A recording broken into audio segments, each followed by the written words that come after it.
দেশে চলমান আর্থিক সংকট পশ্চিমা বিশ্বের তৈরি মন্তব্য করে ভবিষ্যতে আরও চ্যালেঞ্জ আসবে বলে সতর্ক করেছেন প্রধানমন্ত্রী বিদ্যুৎ, জ্বালানি ও খনিজ সম্পদ বিষয়ক উপদেষ্টা ডক্টর তৌফিক ইলাহি চৌধুরী।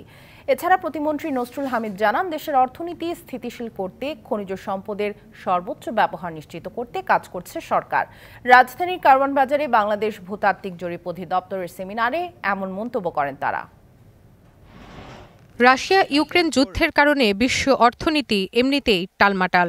এরই মধ্যে ফিলিস্তিনে ইসরায়েলের হামলার কারণে মধ্যপ্রাচ্যে শুরু হয়েছে আরেক উত্তেজনা। এসবের সরাসরি প্রভাব পড়েছে বাংলাদেশে। বুধবার জাতীয় সংসদে দেয়া বক্তব্যে প্রধানমন্ত্রীও বলেছেন, জ্বালানি আমদানি রপ্তানি অর্থনীতি সহ নানা খাতে প্রভাব পড়েছে। এমন প্রেক্ষাপটে প্রধানমন্ত্রী বিদ্যুৎ, জ্বালানি ও খনিজ সম্পদ বিষয়ক উপদেষ্টা ডক্টর তৌফিকে ইলাহি চৌধুরী বলেন, দেশের চলমান সংকট পশ্চিমা বিশ্বের সৃষ্টি, ভবিষ্যতে আরও চ্যালেঞ্জ আসবে। উন্নয়নশীল দেশের উপর যে চাপ সৃষ্টি হয়েছে, এটা পশ্চিমা বিশ্বের সৃষ্টি, যাতে ভবিষ্যতে চ্যালেঞ্জ আসবে। This is not the end of the game.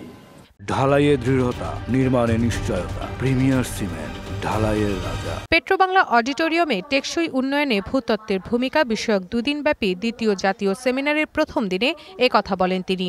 একই অনুষ্ঠানে বিদ্যুৎ প্রতিমন্ত্রী নজরুল হামিদ জানান, দ্রুত দেশের খনিজ সম্পদের বাণিজ্যিক ব্যবহার নিশ্চিত করতে চায় সরকার। অনেক চ্যালেঞ্জ আসবে ভবিষ্যতে। নিজেদের সম্পদ নিজেরা যদি সঠিক সময় সঠিকভাবে ব্যবহার না করতে পারি, এটার কোনো আর লাভ নেই, আবিষ্কার করে আর লাভ নেই।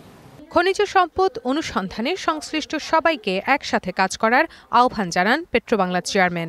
প্রত্যেকের সম্মেলনে বিশ্ববিদ্যালয়, জিওলজিক্যাল সার্ভে অফ বাংলাদেশ, তারা প্রত্যেকে মিলে মাটির নিচে যেটি অন্ধকার, সেখান থেকে সবচেয়ে বেশি খনিজ উৎস নিয়ে আমরা দেশকে যাতে সমৃদ্ধ করতে পারি।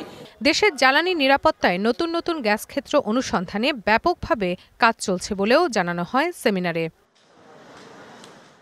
Rifat Nova, DBC news, Dhaka.